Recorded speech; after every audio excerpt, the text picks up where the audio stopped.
गिरधर सक्सेना का परिवार बेहद ही संस्कारी और आदर्शवादी था। उसके परिवार में उसकी पत्नी हेमा, बेटी नेहा और बेटा रोहन रहते थे। उनके संस्कारों के चर्चे मोहल्ले भर में होते थे। एक दिन उनकी पड़ोसन नीलम मिठाई लेकर उनके घर आती है। हेमा, अरे ओ हेमा बहन, कहाँ हो? आओ आओ नीलम बहन, रसोई में थोड़ा काम था, बस वही निपटा रही थी। अच्छा, ये लो लड्डू खाओ। लड्डू? ये किस खुशी में बहन? मेरी बहू माँ बनने वाली है और मैं जल्द ही दादी। सोचा इस खुशी को सबके साथ बांट लूं। वैसे एक बात कहूँ, बुरा मत मानना, आप भी अब अपने बेटे की शादी कर ही लो, नहीं तो दादी बनने का सुख बुढ़ापे में नसीब होगा। नीलम ताना देकर वहाँ से चली जाती है, लेकिन ये बात हेमा को बुरी तरह चुभ जाती है और फिर वो निकल पड़ती है अपनी बहू की खोज में। कुछ दिनों तक खोजबीन करने के बाद उसकी तलाश खत्म होती है दिव्या नाम की एक लड़की पर, जो कि ख्यालों से एक मॉडर्न लड़की होती है। देखिए आंटी जी, मैं आज के जमाने की पढ़ी लिखी और मॉडर्न लड़की हूँ।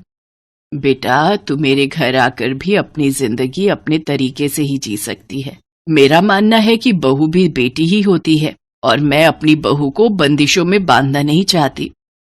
अपने ससुराल वालों के आजाद ख्यालों को जानकर दिव्या झट से शादी के लिए हाँ कर देती है। कुछ ही दिनों में दिव्या और रोहन की शादी बड़े धूमधाम से हो जाती है और वो सक्सेना परिवार की बहू बन जाती है। कुछ दिनों में ही वो घर की हर छोटी बड़ी जिम्मेदारी को बड़े अच्छे से निभाने लगती है। उसके हाथों का बना खाना सबको ही बहुत पसंद आता है। उसके ससुर गिरधर उससे कहते हैं, अरे वाह बहू, तूने तो बहुत ही अच्छा खाना बनाया है। तेरे हाथों में तो अब मानो माँ अन्नपूर्णा का वास है। क्या स्वादिष्ट खाना बनाया है। और ये खीर, आहा, भाई वाह, मजा ही आ गया भाई। आहा, इतना स्वादिष्ट खाना खाकर बहुत अच्छा लग रहा है, वरना लजीजदार खाना खाए तो सर्दियां हो गई। तंग आ गया था रोज वही घास फूस खाकर। हाँ, मैं तो जैसे तुम्हें बेकार का खाना खिलाती थी, अब घर में तुम्हारी बहू आ गई है तो मेरी पड़ी ही किसे है। क्या यार मम्मी, तुम भी पापा की बातों का बुरा मानकर बैठ गई। आप तो जानती ही हो उनको मजाक करने की कितनी आदत है। इसी तरह सक्सेना परिवार में हंसी खुशी का माहौल बना रहता था। दिव्या भी पूरी तरह उन सबके साथ घुल मिल गई थी। एक दिन दिव्या खाना बना रही होती है कि तभी उसे चक्कर आ जाते हैं और वो जमीन पर गिर जाती है। अरे क्या हुआ बहू तुझे? रोहन, देखो बेटा, बहू बेहोश हो गई है, जल्दी से डॉक्टर को फोन करके बुलाओ। हाँ माँ, मैं अभी फोन करता हूँ। रोहन जल्दी से डॉक्टर को फोन करता है। घर आकर डॉक्टर उसका चेकअप करता है तो रोहन उससे पूछता है, क्या हुआ डॉक्टर साहब, सब नॉर्मल है ना? हाँ, सब नॉर्मल है।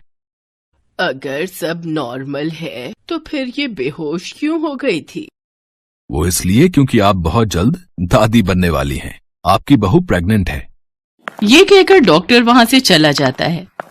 इसका मतलब मैं जल्दी ही बुआ बनने वाली हूँ। मुबारक हो भैया, आप पापा बनने वाले हैं।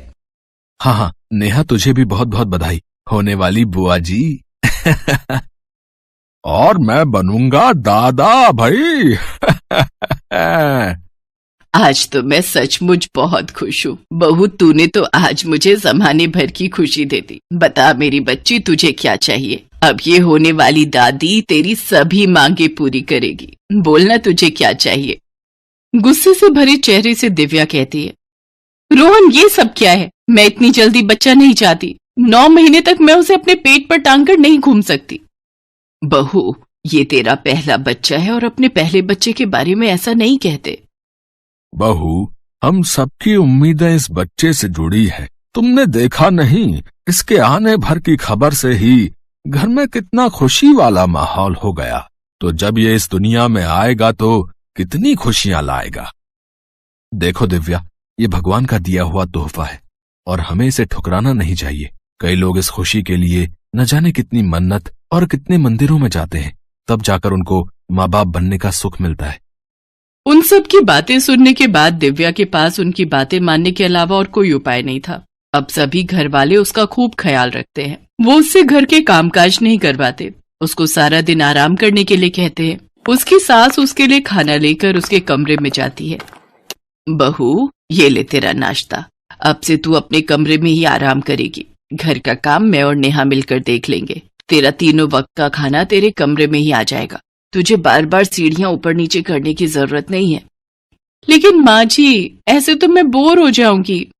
अरे तो तुझे किसने कहा बोर होने के लिए? तेरे कमरे में टीवी है, तू देख, गीता और रामायण पढ़। यहाँ मैं बोर होने की बात बता रही हूँ और सासू माँ की मुझे बेकार बेकार के आइडिया दिए जा रही हैं। खैर, मुझे क्या, मुझे तो नींद आ रही है। ऐसा करती हूँ, जल्दी से नाश्ता करके कुछ देर सो जाती हूँ।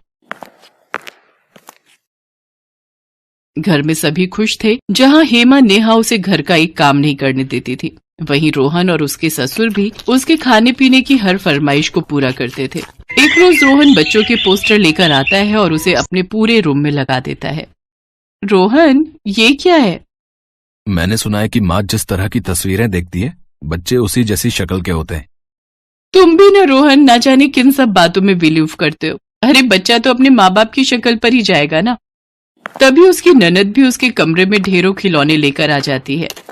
भाभी, देखो हमारे आने वाले नन्हे मेहमान के लिए मैं खिलौने लेकर आई हूँ। नेहा, क्या जरूरत थी बेकार में इतना खर्च करने की? अरे तुम लोग पहले डाउनलोड का प्रोसेस पूरा तो होने दो।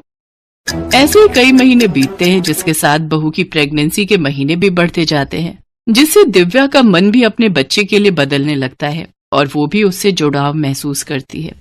एक रोज सभी हॉल में बैठकर कॉमेडी शो देख रहे होते हैं कि तभी दिव्या के पेट में बच्चा लात मारता है और दिव्या जोर से चिल्ला उठती है, उई माँ! क्या हुआ दिव्या, तुम ठीक तो हो ना? हाँ, वो बच्चे ने लात मारी। भाभी, लगता है उसको भी कॉमेडी शो बहुत पसंद है। सभी जोर जोर से हंसने लगते हैं। ये देख दिव्या की आंखों में खुशी के आंसू आ जाते हैं और वो रोने लगती है। क्या हुआ बहू, तू रो क्यों रही है?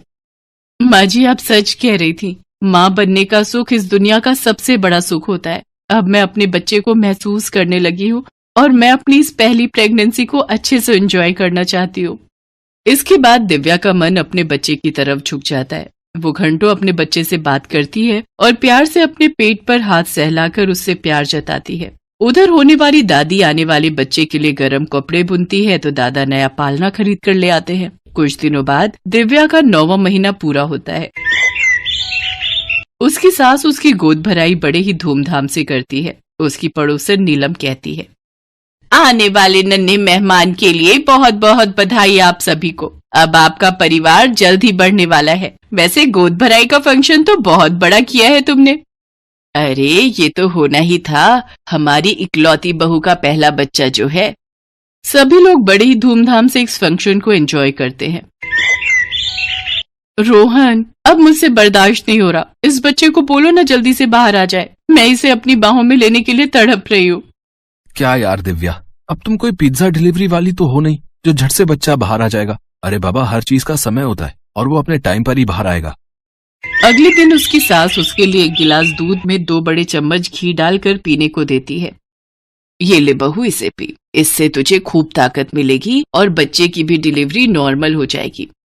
उस दूध को पीते ही दिव्या के पेट में दर्द शुरू हो जाता है और उसे लेबर पेन स्टार्ट हो जाता है। सभी उसे जल्दी से हॉस्पिटल लेकर पहुंचते हैं, जहां वो सुंदर सी लड़की को जन्म देती है। एकदम चांद की तरह खूबसूरत है मेरी पोती। अब मैं इसे खूब लाड लड़ाऊंगी। और मैं तो इसके लिए घोड़ा बनकर इसे पूरे घर में घुमाऊंगा, जैसे बचपन में इसके बाप को झुलाया है। फिर दिव्या उसे अपनी गोद में लेती है तो वो ममता से भर जाती है। Welcome my angel. मम्मा आपको अपनी गोद में लेने के लिए कितना तरस रही थी। देखो देखो तो तुम्हारे पापा, दादी, बुआ और दादा सभी कितने खुश हैं। पापा तो सबसे ज्यादा खुश हैं अपनी परी को पाकर। अब देखना, पापा आपकी हर छोटी बड़ी खुशी को पूरा करेंगे और आपको बहुत प्यार करेंगे। 2 दिन बाद दिव्या अपने बच्चे के साथ घर में प्रवेश करती है तो उसकी सास उनका स्वागत आरती के साथ करती है। इस तरह बहू का पहला बच्चा घर आंगन को रोशन कर देता है और वो पूरी तरह दिव्या की सोच को भी बदल कर रख देता है। नन्ही सी परी के आने से सारा घर चहक उठता है।